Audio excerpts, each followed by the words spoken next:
Good morning. How are you? Mko salama? Good, good. So today, I was supposed to give a keynote speech yesterday during the regulatory session, but of course time was not on our side. So today I focus on e-labeling. I don't know how many of you have heard about e-labeling by a show of hands? No. So you do know there are leaflets in the packs that of every medicine that you sell, right? Or you dispense. There are leaflets, they're patient information leaflets, right? How many of you read them? Oh, that's nice. Wonderful. So my keynote address today is to address the move towards digital that is happening around the world. So how many of you have gone to a restaurant of late and you've not been given the menu and you've been told to scan a QR code and then it brings the menu? How many of you? Do you like it? Does it prevent the spread of COVID? All right, good. So that's what e-labeling is. It's putting that information on digital. All the information you've seen on the leaflet, a patient, yourself, anybody can scan a QR code or whatever system the company decides to put there, and you also get the information. So we'll just go over it. Next slide. And e-labeling, we'll do a quick overview of a global regulatory landscape, where we are in the globe so that we see how far we have to catch up. We also have a survey that was done by Global Self-Care Federation. There was a keynote speaker by the Global Self-Care Federation yesterday, Dr. Padma Kamath, and we did a survey that involved African countries, and you'll see the results. And then if there's any questions. So you might ask, what is an e-leaflet? Next. What is an e-leaflet? This refers to an electric or structured form that is not necessarily a PDF file. So it is an electric, it leverages on mobile or smart devices to access e-leaflets, right? And providing adequate information, most of the time even more than what is on the PIL that you normally use. Why e-leaflets? You might ask right now, why do we need e-leaflets? Well, as the electric nature allows medicine information to be more accessible, you have agreed that we have a move towards digital. It helps patients and consumers make informed decisions. So before even you buy the pack, sometimes you get the pack is wrapped and you have to get the leaflet inside. And you're maybe choosing your vitamins, right? And the pack is sealed. So what you can do as you stand in your pharmacy, just scan the QR code and see if that's what you need. You know? That's the information. Just scan the code and see if that's what you need. It also improves the adherence to medication regimens. So how many of you pick the primary pack and then throw away the secondary pack with the leaflet? So many of our patients do that, right? But if you have the QR code on the primary pack, right? Even though they throw away the secondary pack, with the leaflet inside, they remain with the bottle or whatever primary pack it is, it's a tube, they can still scan that QR code and get all the information they require, right? You might ask how. I've talked about this. What GSK wants to use, of course, it's a QR code, but there are many other ways. It could be also putting a website link. It could put a website URL, whatever it is, we all make sure that the information is there. Next. So what are the benefits of e-leaflets? It provides information, as we've said. It also provides information in large font. So you'll find companies that have Braille on their packs, right? You find companies that have Braille on their packs for the visually impaired. This also helps because you can play an audio of the e-leaflet online. So if someone cannot see, they can also play a recording that is on the site that they're taken to. So they know the whole, what they need to know, even without the help of a caretaker. There's also interactive visual aid. Sometimes you don't know. Let me give you an example of something that I happened to know last week. So there's nebulizer kits for kids that are given for the mom to go home with so that they can continue nebulizing the kid at home. And if they don't know how to use it, maybe they've forgotten how the nurse said, and as they were demonstrated for, this also helps you as a company or as a consumer to see a video of how to do whatever you need to do, whether it's a medical device that you need to use at home, whether it's best, as in you can put a visual aid for use of how to use, which I think is very, very important for our patients. Also, they can authenticate the drug. We have seen that there is a lot of counterfeit. They can authenticate the drug. They can also self-administer, and we can put multiple languages on it. And we can also change the information. So when a product is released into the market, most of the time what happens is the company keeps on doing research on it. And if more information comes out about the safety of the product, whether good or bad, we update the patient information leaflet. Now, the process of updating the patient information leaflet takes a long time. But if it's online, that's the most recent because it's quite quick. We just do a click and it's changed. All right, that's after, of course, registration. So it's one of the advantages that I propose that these e-leaflets will have. So you would ask, what is the GSK strategic benefits for this? We obviously want to be the first consumer health company to do this for all our products. We want to include digital technologies for consumer healthcare to match the advancements in technology, and of course, increase brand engagement. That's where you'll give your reviews about the brand. If you're having difficulty using it, something that we can improve. Next slide, please. Again, the recommended technology is QR code, where you open your camera and you scan a QR code, and it takes you directly to a landing page, which has all the information you require. Next, please. So you'd ask, what are the challenges in leveraging e-leaflets? So first and foremost, access to smart devices. But as I mentioned yesterday, there was a study done in Kenya and realized that I think in Africa, we have the fastest internet. In Africa, we have the fastest internet, right? And then Kenyans, we realize only a small amount of people now don't have mobile phones, a very small amount of people. And I feel that maybe those would be in the rural areas. And I see also in the, as the phones are coming out, most of them, even the ones we thought could not have a camera like a kabambe, now you get even a camera, kabambe that has a camera.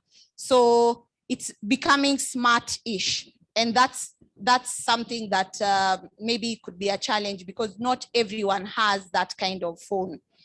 Also the initial setup cost, and also the difference between RX and OTC products, especially in a market where we don't have that quite distinct classification that these are to be only for consumers, and consumers can buy them without even the pharmacist assistant. And these are to be put behind the counter and can be only dispensed after prescription has been presented. So we find that maybe in the OTC, in the RX products, which I mean the pharma or the POM products, you'll find that the information there is basically for a HCP, right? So a consumer might find that product, you know, in an unregulated pharmacy and pick it. And when they go and scan the QR code, they see information related to a HCP. So those are some of the challenges we have, especially in markets where there is no distinction. And then obviously hacking and data privacy laws, which we obviously want to maintain your privacy. And then adaptation to new technology, it's always hard. Next. So you would ask, if we want to go this route, how would we validate that actually people or consumers or HCPs want to have access to e-leaflets? As GSK, we would like to test this on consumers. We have done so in Singapore and Taiwan and India. And you'll see some of the results when I talk about that. We did that especially in Singapore and Taiwan. I mentioned Taiwan and India because of demographics. I feel that we are basically nearly the same in demographics in terms of education and ability to access a phone, right?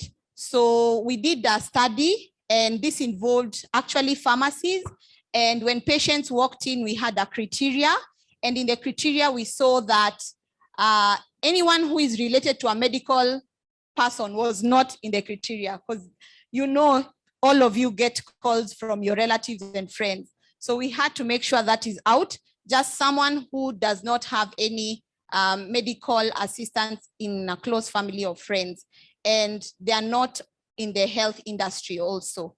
So then we got some results that showed that actually consumers appreciated the information. So we got 70% positive response, right? And we also did a comprehension study where we compare and understand the impact of paper leaflets. That is the patient information leaflet you see in the product and the e-leaflet individually.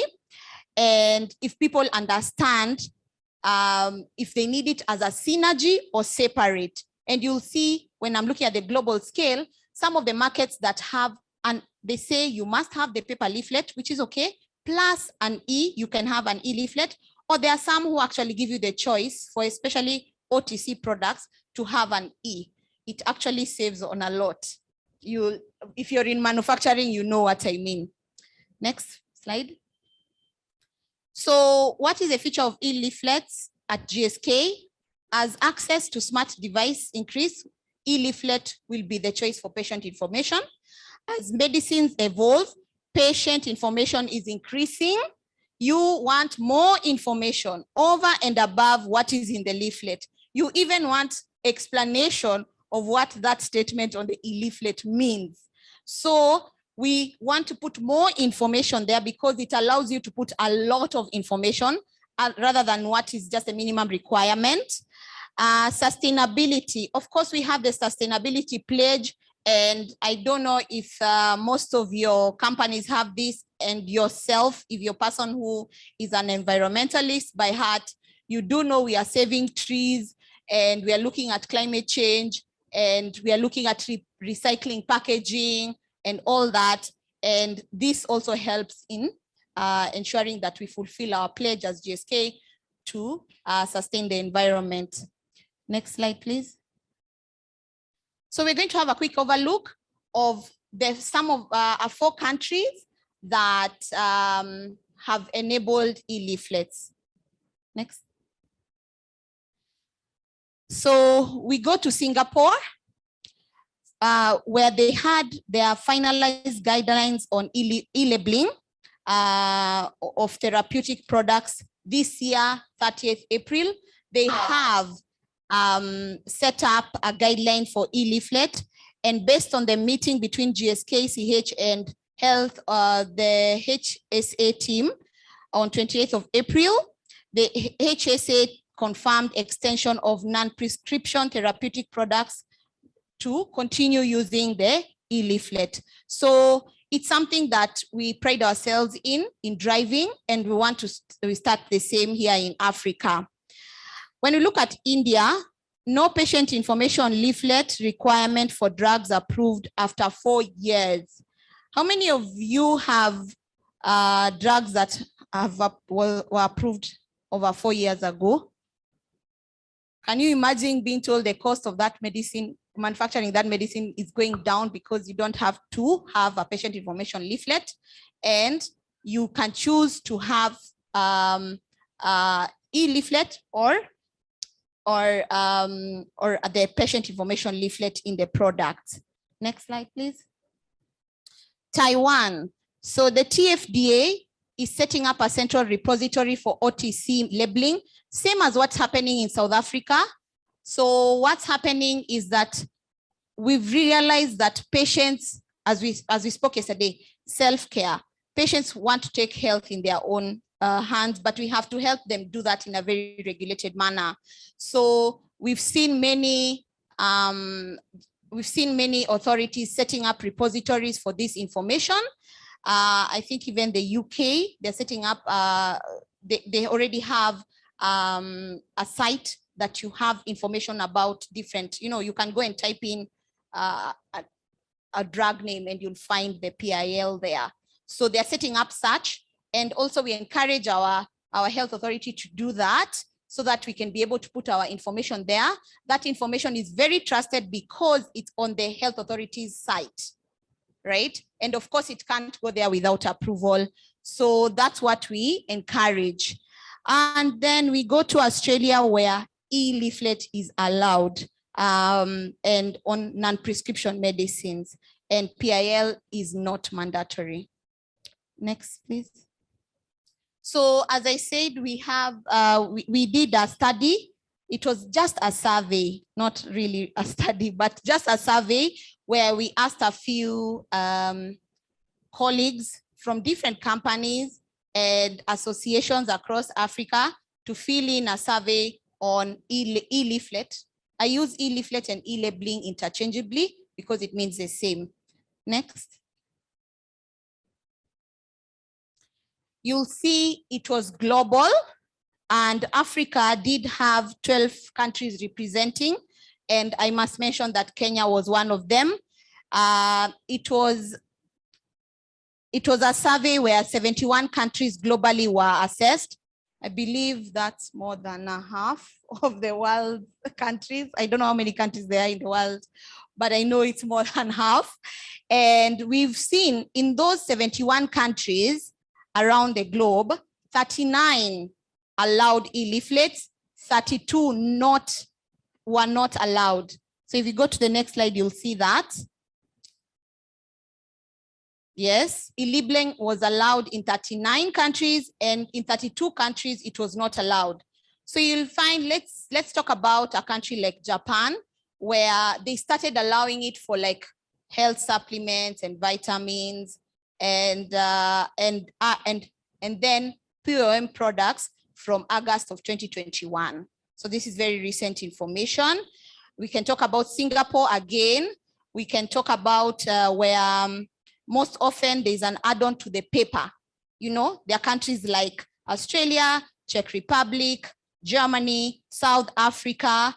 We can also have where we have specific audience. So sometimes we have addresses that take you to a landing page, and to go to specific HCP information, you have to put in your HCP information for us to allow you to get that information. So we'll not have consumers acting like quacks because they have all the information on treatment, but you'll have to put in some of your details, maybe a registration, PSK, the PPB registration number, or if it's PSK, your registration number, and therefore a HCP then accesses more information about that product. Then we see the top reasons for, please go back, thank you. Top reasons for not being allowed is lack of legislation, as we've talked about, then lack of digital infrastructure, and emphasis on paper. There are some people who kama hawashiki karatasi, EOC information. We move forward. Next. So as we see, the countries, I'll go straight to, you'll have this presentation. Those are just the countries we had the survey on. I'll talk about the red where e-labeling is not allowed at all. And you can see there in Kenya, in Africa, there's Kenya, there's Asia, there's also some countries in Europe, LATAM, and Middle East. So we have a long way to go as, all the countries in the world. But for Kenya, we can start this because yesterday we had in the panel that we want to be leaders. We want to move to be SRAs. And if we want people to emulate us, we have to lead. And we not only have to lead in registration pathways, but also in such things as e-labeling. Next, please. So we have exceptions in case of dual, where, there's paper leaflets. There's paper leaflets where they are not mandatory. We've seen that in such cases like Australia, maybe India, the label on the pack must have all the information, And locally manufactured products in India also don't have to have all the information. And then available guidelines, some that you can look at. Since you'll have this presentation, those are live links. We can look at the Australia one, the India one, and the European Union one. So next. So we've seen there's many approaches that regulators around the world take to this. And I'll just mention but a few, maybe I'll be repeating myself, but again, you'll see that they are really, really worried that you'll be advertising your product in that site. That is not allowed. So there's a thin line between that, and I've seen successfully where we've implemented and it's not advertising, because there are some things that are really honestly advertising and there are some things that are patient information leaflet. So we've seen us having 2 websites. You'll find like GSK has maybe a Facebook page or a website for the brand, and then another URL for the patient information leaflet. So that prevents advertising, but it's still a thin line where we need to agree with the regulators on how to prevent this, especially for companies that come and take advantage and don't know the difference between advertising and e-leaflets. And then there's, of course, the host of the e-leaflet. There is also, do you host it at the health authorities repository, or do you host it in your company's URL? So there's also some of debate about that. And we see, of course, the barriers of some of that would be regulation and legislation. So next.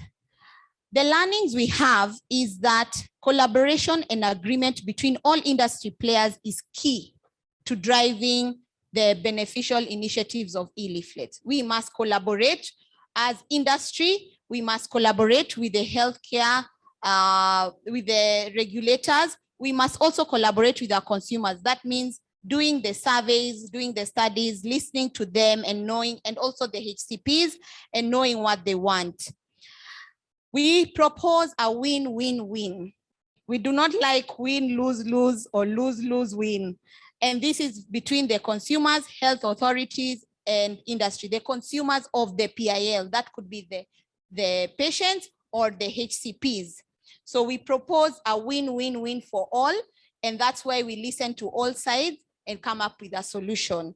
And if a proposal is blocked, you have gone to a regulator, you have spoken to a HCP, you have spoken to a company, and your proposal has been blocked, propose another solution.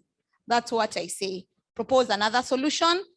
Don't just block a proposal, listen, and then propose a solution. So I think that's it from me. Dreams don't work unless you do. So this is a dream that we've had for a while, and we are pushing now for re-advocating it in Africa, and we hope that we'll be able to have benefits for e-labeling in Kenya. And all of you very soon will be able to scan a QR code to get all the information you need. Wherever you are at treatment, the nurse just has to pull out her phone and scan. At home, the mom and the dad, and even your house helps, the ones you leave at home, they can be able to pull out their phone, scan, and get the information. And the best thing about this is that it might come in different languages. And if it comes in Kiswahili, why not, right? Yes. So thank you so much for listening to me. I hope that this has impacted someone somewhere. Thank you.